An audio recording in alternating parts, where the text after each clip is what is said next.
Welcome students in our lecture series of group theory. Today in this lecture we discuss about a theorem. Theorem का statement कुछ ऐसे है कि the order of any element of a finite group is a finite and less or equal to the order of group.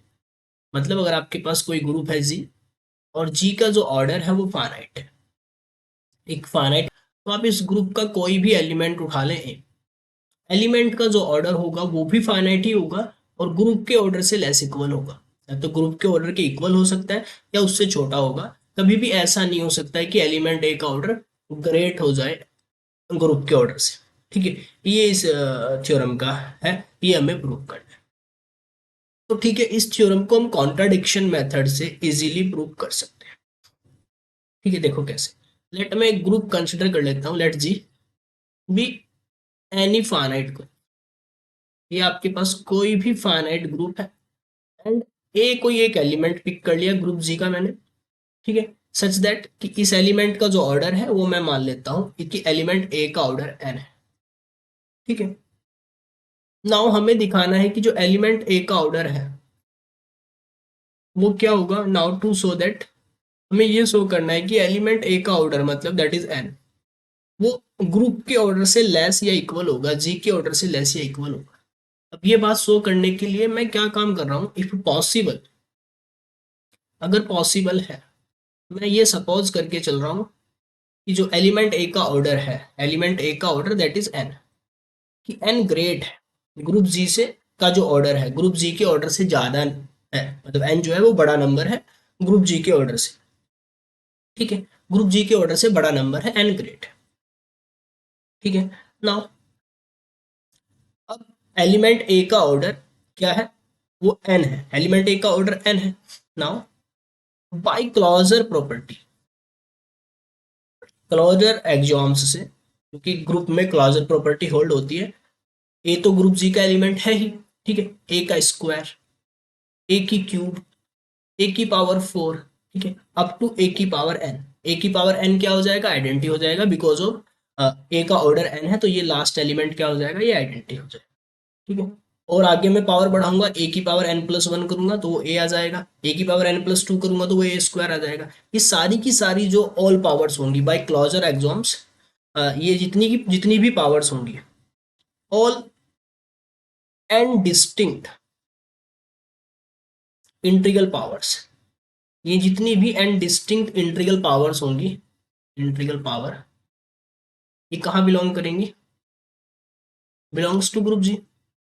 ये सारे group जी के element है। ये भी आपका जो फर्स्ट पावर से एलिमेंट जनरेट हुआ ये भी ग्रुप जी का एलिमेंट है, ये भी ग्रुप जी का है, ये भी ग्रुप जी का है, ये सारे ग्रुप जी के एलिमेंट है। एन के एंड ग्रुप जी के एलिमेंट है। जब ग्रुप जी का जो एलिमेंट है, ग्रुप जी का जो ऑर्डर है वो एन से छोटा है, और ये सारे एलिमेंट ग्रुप जी में बिलोंग कर रहे हैं। तो अगर ये सारे के सारे एलिमेंट ग्रुप जी में बिलोंग कर रहे हैं तो ग्रुप ऑर्डर से मतलब क्या है, ग्रुप के ऑर्डर से मतलब है उसमें कितने एलिमेंट है। तो ग्रुप जी में एन से लेस एलिमेंट होने चाहिए, एन से कम एलिमेंट होने चाहिए, पर ये सारे के सारे एलिमेंट ग्रुप जी में बिलोंग कर रहे हैं। तो अगर ए का ऑर्डर एन है तो ये ए की सारी इंटीग्रल पावर ग्रुप जी में ही जाएंगी। तो इट्स मीन्स कि ए का जो ऑर्डर है, ए का जो ऑर्डर होगा उसके कॉरस्पॉन्डिंग ये जितनी भी पावर बनेंगी ए की, ये एन डिस्टिंक्ट इंटीग्रल पावर्स बनेंगी, ये जी में जाएंगी। ठीक है, और जी का ऑर्डर अगर मैं एन से छोटा मानता हूं तो उसमें तो कम एलिमेंट होंगे, तो फिर ये सारे एलिमेंट उसमें नहीं जाएंगे। तो यहाँ से ये सारी की सारी जो इंटीग्रल पावर्स होंगी ये ग्रुप जी में बिलोंग करेंगी, जबकि ग्रुप जी का ऑर्डर एन से छोटा है। तो ये हमारी इस बात को कॉन्ट्राडिक्ट कर देगा कि एलिमेंट ए है वो जी से बड़ा है। ठीक है, तो अगर एलिमेंट ए का ऑर्डर जी से बड़ा है तो ये सारी की सारी पावर फिर जी में जाएंगी कैसे। ठीक है, यहाँ पे आप ऐसा भी नहीं कह सकते, कि ऐसा भी तो पॉसिबल है कि आपने जैसे ही फर्स्ट पावर बनाई, सेकंड पावर बनाई, थर्ड पावर, फोर्थ पावर, कि यहाँ पे एनी टू इंटीग्रल पावर या तीन इंटीग्रल पावर, चार इंटीग्रल पावर बीच में, यहाँ पे आपने जो पावर से जो एलिमेंट बने, ए की पावर 1, ए की पावर 2, ए की पावर 3, कोई दो इंटीग्रल पावर आपकी सेम आएगी, उनके जो आउटपुट्स हैं कोई दो इंटीग्रल पावर। मैं कह रहा हूँ कि all are and distinct integral power, ये सारी की सारी कैसी है, डिस्टिंक्ट इंटीग्रल पावर्स है। ठीक है, डिस्टिंक्ट क्यों कह रहा हूं मैंने, सिंस अगर मैं ऐसा मानता हूं कि any two A to the power R और कोई A to the power S ये सेम है। ठीक है, ये दो कोई इंटीग्रल पावर है और ये सेम रहती है। ठीक है, दैट मीन्स ये एन नहीं है, ये एन से कम है। हम ये कोशिश करने प्रूव करने की कोशिश कर रहे हैं कि ये जो पावर्स है ये n से कम है, ये n नहीं है, ये n से कम है। मतलब कोई दो बीच में इंटीग्रल पावर्स या कोई तीन इंटीग्रल पावर्स वो इक्वल हो गई हैं। ठीक है, जैसे हमने a की पावर r किया और a की पावर s किया, तो जो आपको आउटपुट मिला वो आउटपुट सेम ही आ रहा है। तो आप इन्हें डिस्टिंक्ट काउंट कर रहे हैं जबकि ये डिस्टिंक्ट नहीं है। ठीक है, तो ठीक है, करके देख लेते हैं कि डिस्टिंक्ट नहीं है क्या। तो मैं कोई दो ए टू दी पावर आर और ए टू दी पावर एस को इक्वल मान लेता हूँ। ठीक है, दो डिस्टिंक्ट पावर मैंने ले ली। ठीक है, तो यहाँ पे क्या है, मैं आर को क्या लेता हूँ, आर अलग नंबर है, एस अलग नंबर है, तो उससे आर को बड़ा मान लेता है, एस को छोटा मान लेते हैं। और दोनों ही नंबर कहाँ से, 1 से n के बीच के हैं। दैट मीन्स बड़ा ग्रेट का साइन ऐसे रख लेते हैं कि आर ग्रेट है, एस लेस है, और दोनों ही जो है आपके वो 1 से n के बीच के हैं। ठीक है, दोनों ही कैसे हैं, 1 से n के बीच के नंबर है। ठीक है ना। अब देखो यहाँ पे, अब element a to the power r group g का एलिमेंट है, a to the power s भी ग्रुप जी का एलिमेंट है। तो मैं यहाँ पे क्या काम करता हूँ, अगर ए टू दी पावर जो एस है इसका इनवर्स बोथ साइड से a to the power s का inverse a to the power minus s, ये ऑपरेट कर देता हूँ। तो यहाँ पे क्या होगा, a to the power are minus s हो जाएगा, और यहाँ पे हो जाएगा a to the power zero. मतलब कोई एलिमेंट अपने इनवर्स में ऑपरेट होकर आइडेंटिटी दे देगा, ये आइडेंटिटी बना लेगा। तो यहाँ से अब देख रहे हैं R minus S power, are minus S, R एक एन से छोटा नंबर था, एस उससे छोटा नंबर था, तो ये क्या हुआ, एक पॉजिटिव पावर हुई, आर बड़ा है एस छोटा है, तो आर माइनस एस कैसा हुआ, आर माइनस एस कैसा होगा यहाँ पे, आर माइनस एस पॉजिटिव होगा। ठीक है, बड़े में से छोटा घट रहा है तो ये ग्रेट इक्वल जीरो होगा। ठीक है, जीरो भी नहीं होगा बिकॉज देखो आर बड़ा है एस से। ठीक है, जीरो कब होता है, जीरो होता है डिफरेंस जब इक्वल हो। तो ये जीरो भी नहीं होगा, डिफरेंस, ये डिफरेंस हमेशा क्या होगा, स्ट्रिक्टली ग्रेट जीरो होगा। दैट मीन्स वन हो सकता है या फिर वन से बड़ा हो, वन या वन से बड़ा होगा, ये जीरो भी नहीं हो सकता। डिफरेंस जीरो तब होता है जब वो इक्वल हो, जबकि ये इक्वल तो थी नहीं, आर और एस अलग अलग नंबर थे। ठीक है, आर माइनस एस जो डिफरेंस होगा वो वन से बड़ा होगा। ठीक है, वन से बड़ा होगा और ऑल्सो एन से छोटा होगा, बिकॉज आर भी एन से छोटा है और एस भी एन से छोटा है। और ऑल्सो आप कह सकते हैं यहाँ पे कि जो आर माइनस एस होगा वो एन से लेस होगा। ठीक है, और वन से बड़ा होगा। ठीक है, तो आप देख रहे हैं एन से लेस है, एन से लेस है ये, और वन से ग्रेट है।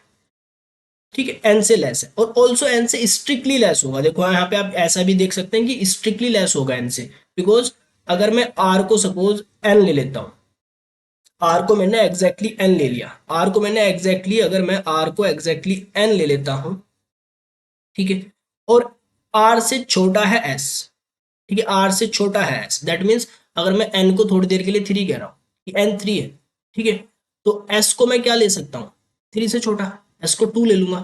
तो जैसे ही डिफरेंस निकालूंगा, जैसे ही मैं इनका डिफरेंस निकालूंगा वन आएगा, या फिर मैं एस को वन ले सकता हूँ, एस को अगर मैं वन लूंगा तो डिफरेंस क्या आएगा, डिफरेंस टू आएगा। ठीक है, तो डिफरेंस किसी भी हाल में थ्री नहीं आएगा, उसके लिए हमें एस को जीरो लेना पड़ेगा। अगर डिफरेंस को थ्री लाना है तो एस को जीरो लेना पड़ेगा, और एस कैसा है, एस वन से बड़ा है, तो ये किसी भी हाल में एन भी नहीं होगा, एन से स्ट्रिक्टली लेस होगा। यहाँ पे आप एक चीज और कंसिडर करें कि ये एन से स्ट्रिक्टली लेस होगा, ये एन भी नहीं होगा किसी भी केस में, क्योंकि आर तो एन हो सकता है पर एस नहीं हो सकता है एन। ठीक है, तो आर में से एन में से कुछ घटेगा, एस जो है उससे छोटा नंबर है वो सब्सट्रैक्ट हो जाएगा, जब उससे छोटा नंबर सब्सट्रैक्ट होगा तो ये एन से छोटा हो जाएगा।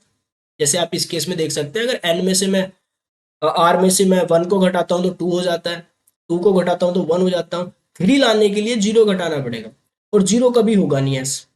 ठीक है, थ्री लाने के लिए जीरो घटाना पड़ेगा, दैट मीन्स एन बनाने के लिए एस को जीरो करना पड़ेगा। ठीक है, अगर मुझे आर माइनस एस को एन बनाना है तो एस को जीरो करना पड़ेगा, और एस जीरो है नहीं, तो ये स्ट्रिक्टली लेस हो। तो यहाँ से क्या मिल रहा है आपको, यहाँ से हमें ये मिल रहा है कि एन से छोटी एक पावर है R minus S, R minus S power, ये जो है आर माइनस एस पावर जो कि एन से छोटी पावर है, ये ये इंटीग्रल पावर आइडेंटिटी दे रही है, विच is not possible, which is contradiction.